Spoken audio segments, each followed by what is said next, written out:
ini andaikan ya, ya. Andaikan kita jalan ke sana dan menurut kacamata musiker sini banyak yang ngeliatin apa enggak? Benar. Berjejer-jejer dari sini ke sana. Itu apa full aja? Pasien-pasien dengan pakaian gini Mas, dengan nafasnya berat. Gitu. Ada juga yang gini.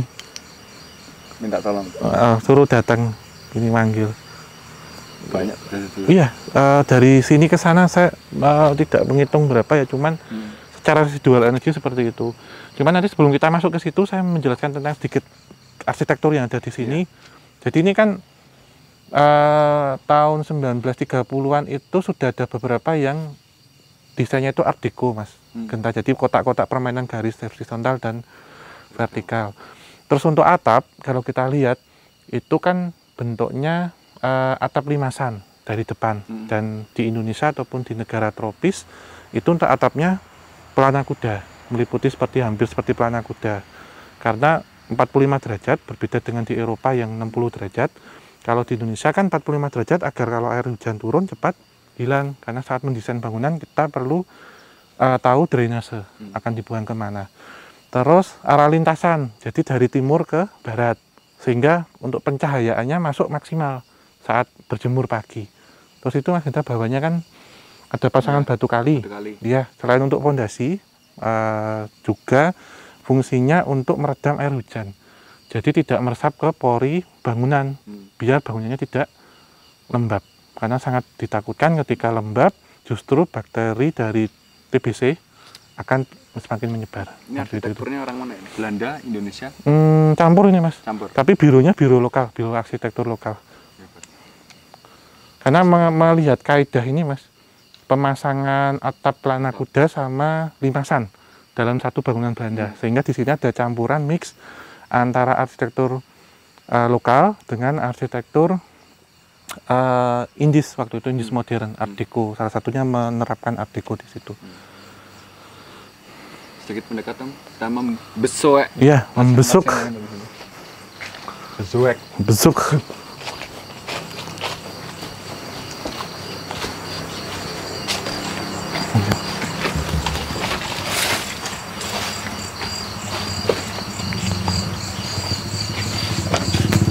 Kunci semua. Iya.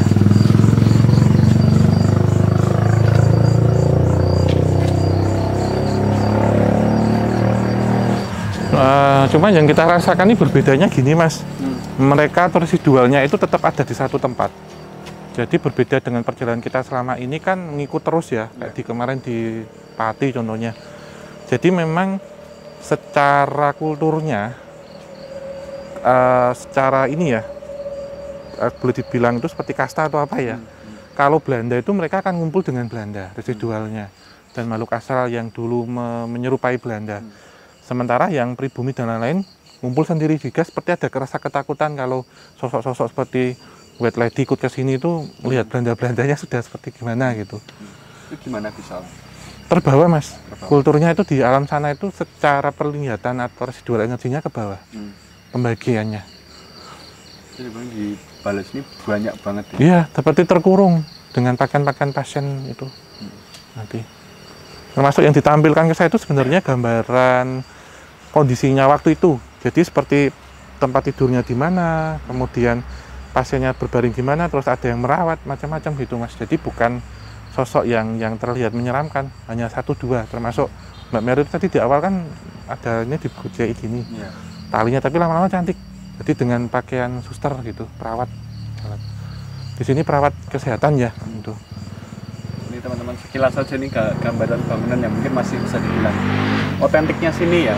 Belum banyak terjamah atau mungkin belum direnovasi, mungkin dulu bentuknya rata-rata seperti ini ya. Di sini pas. Ya, lanjut ya, lagi. Ke sana sudah.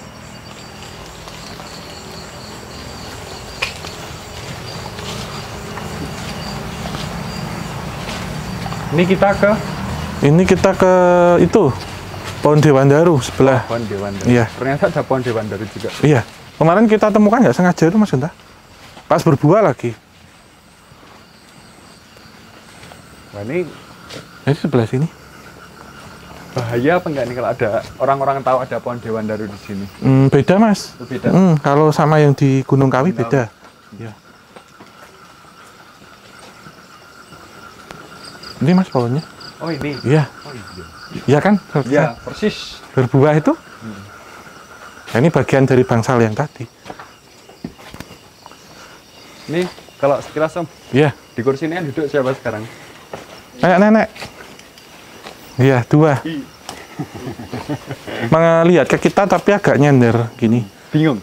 Iya. Tunagrahita juga. Bingung. Dan ini yang tadi menyampaikan pesan, selayaknya kami itu juga jangan ditelantarkan gitu. Karena ini kemudian mencari keluargaku kemana gitu yang ditanyakan. Dan justru di hari tua, yang ini mas, yang merawat itu justru orang lain gitu.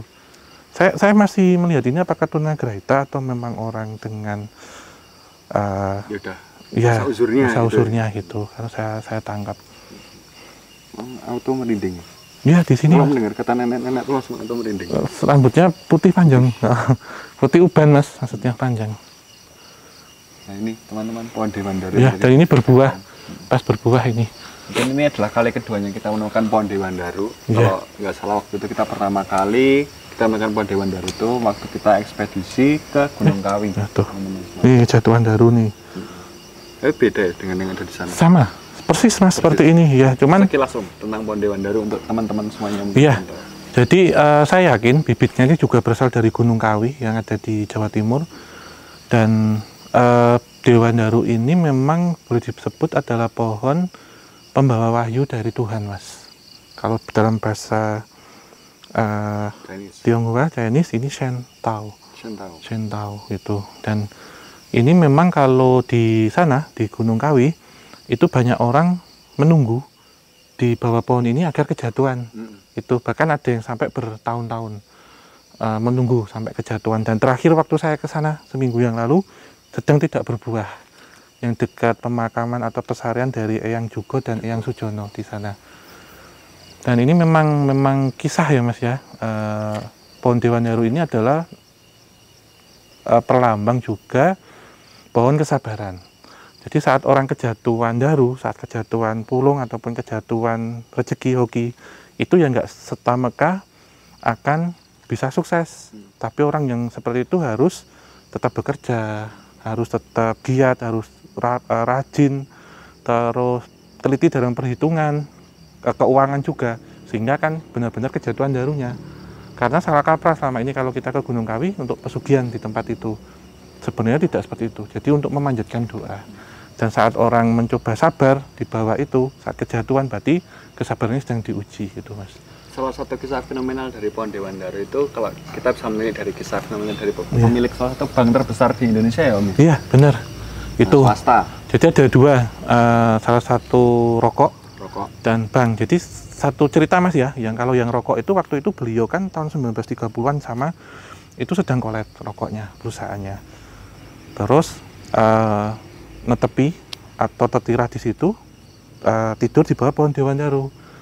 Saat tidur itu kan kejatuhan, lantas dalam mimpinya itu melihat umbi-umbian di situ, umbi-umbian itu, terus karena daerah Malang ini, terus dikonsultasikan dengan juru kunci. Udah nanti kalau punya usaha, dibukalah usaha seperti yang umbi yang kamu lihat itu. Lantas kemudian beliau mencoba membuat mereknya seperti itu dan ternyata sukses. Jadi beliau waktu itu kan pertama ke Indonesia jualan cuma langsungan di kereta, Semarang Surabaya. Terus kemudian ke sana sama mendapatkan ini, tapi harus kerjanya tekun nanti syaratnya. Sehingga waktu ke Gunung Kawi kan hanya 2, orang Jawa sama orang Tionghoa waktu itu. Karena Mbah Jugo sendiri dikisahkan waktu itu menolong orang dari dataran Tiongkok sana, janda yang sedang hamil besar. Diopeni di Upokoro sampai anaknya lahir mas. Lantas waktu mau pulang ke tanah Jawa dibawain buah sentau bibit, nanti ditanam di Gunung Kawi di padepokanmu agar nanti anak cucuku bisa ziarah ke sana. Kalau ke sana biar ada tetenger mas, ada tanda, ada pohon sentau di situ. Tapi saat anaknya sudah besar ingin balas jasa karena sudah menyelamatkan keluarganya, beliaunya sudah wafat, sehingga ini dimuliakan.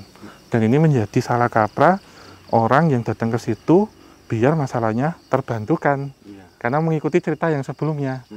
Dan Di situ kemudian muncul banyak hal-hal yang bersifat menawarkan untuk menuju jalan kaya yang pintas gitu. Kita sudah pernah melihat prakteknya, tapi kita tidak akan menceritakan itu karena menurut kami itu adalah privasi atau kepercayaan dari masing-masing orang tersendiri ya.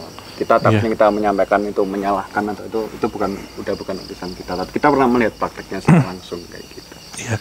Sebenarnya yang di sini yang menjaga hampir sama Mas. Jadi si Mbak yang ada di sini itu agamanya hampir sama dengan beliau yang ada di sana.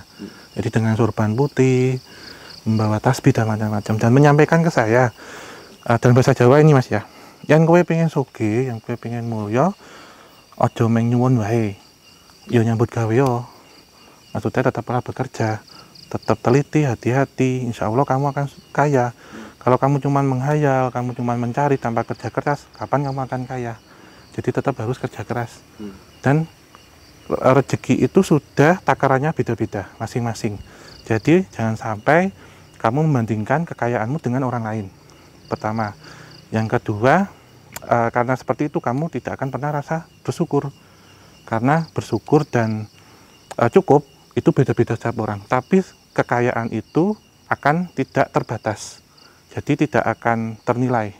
Jadi semakin kamu mengejar kekayaan, maka berlebihan, seperti halnya kamu minum air laut, tetap akan merasa haus gitu. Jadi apapun yang kamu terima harus bersyukur, tetapi jangan cepat merasa puas. Kerja keras, hemat, dan jangan membandingkan dirimu dengan orang lain. Insya Allah kamu akan kaya dengan yang kamu maksud gitu. Definisinya seperti itu. Mungkin yang bisa dibilang Pondewanda di sini efeknya mungkin berbeda dengan yang ada di sana ya. Iya, iya. Jelas ya, secara efek dan pulung dan secara historis mungkin berbeda juga. Jadi takutku kan banyak terus orang-orang datang ke sini udah nggak dapat Dewanda dari Gunung Kawi dah di rumah sakit ini aja. Iya, berbeda kalau ke sini. Cuman kalau ini seperti ini Mas, kalau dalam penglihatan mata batin ini sebenarnya auranya emas, gold gitu. Jadi kemudian kita duduk di sini menunggu jatuh, tidak, tetapi ini ditanam ke sini tujuannya juga untuk menetralisir tempat ini jadi positif. Sehingga selama kita perjalanan ini dinginnya itu bukan dingin tempat, tetapi nyaman, damai, sejuk, menenangkan gitu. Mungkin nenek-nenek yang di sana tadi juga sembari duduk di sana sambil melihat ini ya. Jadi seperti pohon ini Mas, ini tuh seperti buah-buah emas gitu, secara penglihatan secara mata batin. Dan memang positif tempat ini beneran. Ya, kita ke sana. Ini yang mungkin akan berbeda. Selama tadi kita ketemu yang baik-baik. Agak ya, karena di luar dari ini Mas. Kita ke sana.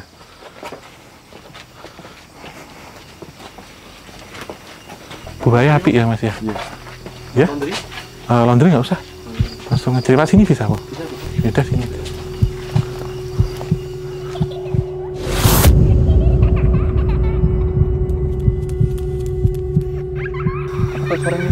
Iya. Bukan. Itu tuh. Suara-suaranya kan kayak ini loh Mas. Kalau kita ke sana, kita mendengar seperti riuh